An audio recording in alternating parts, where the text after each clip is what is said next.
নমস্কার, আমি ডক্টর মিত্র। আজকে একটা সমস্যা নিয়ে ভিডিও করছি। সেটা হলো এপিলেপসি। এপিলেপসিকে আমরা বাংলায় মৃগী রোগ বলি। মৃগী রোগ।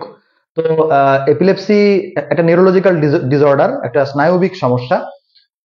12ই ফেব্রুয়ারি হচ্ছে ইন্টারন্যাশনাল এপিলেপসি ডে। মানে সারা পৃথিবীতে এটাকে এপিলেপসি পেশেন্টদের জন্য এই দিনটাকে নির্দিষ্ট করা হয়েছে। এখন এপিলেপসি বা যেটাকে আমরা মৃগী রোগ বলি বা খিঁচুনি বা তড়কা এই ধরনের বাংলা টার্ম ইউজ করা হয়। তো সেটা অ্যাকচুয়ালি কি আমরা একটু জানবো। তিনটে টার্ম পাওয়া যায় এপিলেপসি অসুখে। একটা হচ্ছে এপিলেপসি, একটা সিজার ACIZURE, আর একটা কনভালশন। তিনটে জিনিস পাওয়া যায়, তিনটে টার্ম পাওয়া যায়। তার মধ্যে এই টার্মগুলোর কোনটার কি মানে। এপিলেপসি তো অসুখটাকে বলে, যেটা বললাম, মৃগী রোগটাকে এপিলেপসি বলে। সিজার হচ্ছে গিয়ে ব্রেনের ভিতরে যে ইলেকট্রিক্যাল অ্যাক্টিভিটি চলে বা ব্রেনের ভেতরে যে স্নায়ু স্নায়ু দিয়ে যে সংবহন হয় বিভিন্ন সিগন্যাল, তার কোনো ডিস্টারবেন্স হওয়া বা প্রবলেম হওয়াটাকে আমরা বলি, হলে সেটাকে সিজার বলা হয়। আর কনভালশন মানে হচ্ছে কি, যে জার্কিং বা সারা শরীরের যে একটা মুভমেন্ট, খিঁচুনি, সেটাকে বলে কনভালশন। তো যখন পেশেন্টের এই সিজার অ্যাক্টিভিটি হবে এবং কনভালশন হবে, তখন হচ্ছে আমরা ওকে এপিলেপসি বলবো। এপিলেপসি নিয়ে কিন্তু ভারতবর্ষে প্রায় 1 কোটির ওপর মানুষ আক্রান্ত এপিলেপসিতে, এবং সবাই সঠিক চিকিৎসা পান না। এপিলেপসি দীর্ঘদিন ধরে যদি চলে, তাহলে সেক্ষেত্রে পেশেন্টের নানা রকম ব্রেন ড্যামেজ হতে পারে, মানসিক সমস্যা হতে পারে, এই প্রবলেমগুলো হয়। এপিলেপসি দুরকম আমরা দেখি, একটা ফোকাল, একটা জেনারেলাইজড। দুরকম দেখা যায়, দুটো টাইপস আছে। ফোকাল মানে কি, যখন পেশেন্টের ব্রেনের একটা বিশেষ কোনো অংশ থেকে ওই সিজার ডিসচার্জ বা নার্ভের সংবহনের সমস্যা শুরু হয়, সেটাকে বলে ফোকাল। ফোকাল। আর জেনারেলাইজড মানে কি, যখন পেশেন্টের ব্রেনের সম্পূর্ণ অংশটাই ধরে নেয়, সেটা জেনারেলাইজড। কি কি উপসর্গ আছে এপিলেপসির? উপসর্গ প্রধানত আছে হচ্ছে যে পেশেন্ট অনেক সময় বুঝতে পারে তার একটা সমস্যা হচ্ছে, অ্যাটাকটা আসছে। তার একটা চোখে ফ্ল্যাশের মতো লাইট দেখছে, কানে কিছু শব্দ শুনছে, জিভের টেস্ট পাল্টে যাচ্ছে, কথাবার্তা একটু সমস্যা হয়ে যাচ্ছে, হাসি কান্না আসছে অকারণে, এই ধরনের সমস্যা দেখা দেয়। করতে করতে সেটা আস্তে আস্তে তার পুরো শরীরকে অথবা শরীরের একটা বিশেষ অংশকে ধরে নেয়।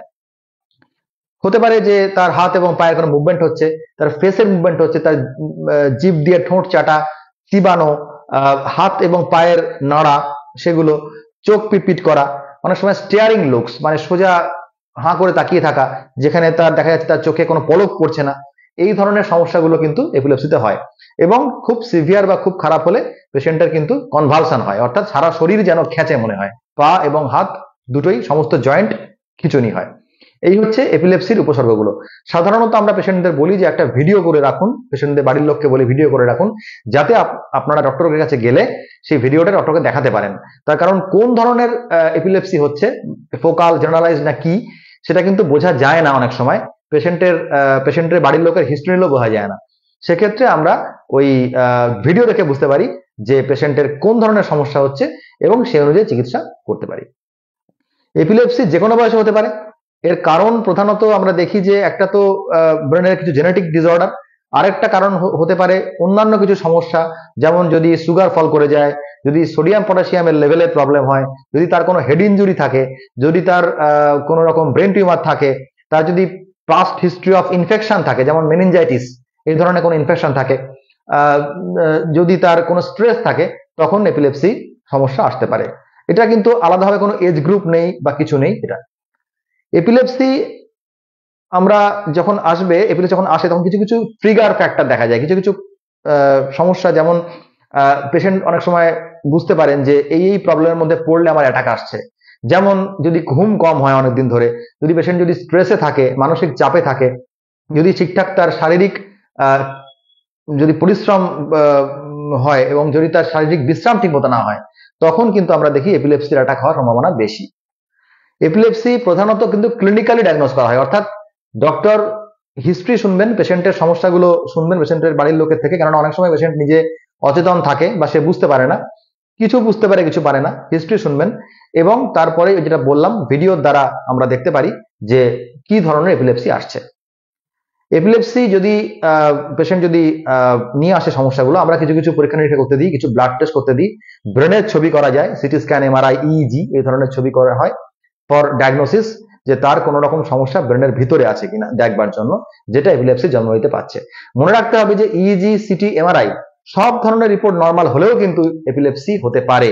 সেটা ডায়াগনোসিসটা কিন্তু আমরা করব হিস্ট্রি দেখে এবং ওই ভিডিও দেখে আর কি। তাহলে যদি রিপোর্ট নর্মাল মানেই যে এপিলেপসি হয়নি, এ কথা বলা যায় না। এপিলেপসির চিকিৎসা এখন অনেক উন্নত হয়ে গেছে। আমরা প্রচুর রকম ওষুধপত্র আমরা পেয়ে গেছি, প্রায় 24 রকমের ওষুধ আমাদের হাতে আছে এখন এপিলেপসির জন্য। একটু দীর্ঘ সময় ওষুধ চালাতে হয়। সাধারণত আমরা বলি 3 থেকে 5 বছর চিকিৎসা করতে হয়, তার বেশিও কিন্তু করতে হতে পারে। সেটা পেশেন্টের রেসপন্স অনুযায়ী, পেশেন্টের ভালো থাকা অনুযায়ী আমরা সেটাকে মডিফাই করব। সেটা ডক্টর কিন্তু করবেন অবশ্যই সেই অনুযায়ী। ওষুধ কিন্তু একদমই বন্ধ করা যাবে না, কন্টিনিউ যেভাবে বলা হচ্ছে সেভাবেই ওষুধ চালাতে হবে। কিছু কিছু যেমন প্রবলেম, কিছু কিছু অ্যাক্টিভিটি একটু আমরা বারণ করি। ড্রাইভিং করাটা যেমন বারণ করি, কোনো জলের কাছে যাওয়া, আগুনের কাছে যাওয়া বারণ করি। ওষুধ যদি পেশেন্ট কন্টিনিউ খায়ও, তাও সেক্ষেত্রে অনেক সময় বলা যায় না যে রিস্ক কখন আসছে না আসছে। তো এপিলেপসি এটা খুব কমন ডিসঅর্ডার, প্রচুর মানুষের থাকে। এটা কোনো কুসংস্কারের ব্যাপার নয় যে অনেক সময় দেখা যায় কুসংস্কারের ছন্ন কিছু কিছু মানুষ দেখা যায় এমন কারোর কাছে যাচ্ছেন যেখানে হয়তো ওইভাবে চিকিৎসা হচ্ছে, মেডিকেল ট্রিটমেন্ট হচ্ছে না। সেই ধরনের চিকিৎসা কিন্তু করে কোনো লাভ হয় না। সঠিক চিকিৎসা প্রয়োজন, সেজন্য আপনাদের যেতে হবে ডক্টরের কাছে, তবেই এই চিকিৎসাটা হবে এবং যতদিন উনি বলছেন ট্রিটমেন্ট চালাতে হবে। আপাতত এইটুকুই এই অসুখ সম্পর্কে। পরবর্তী কোনো ভিডিওতে আবার দেখা হবে অন্য কোনো সমস্যা নিয়ে। নমস্কার।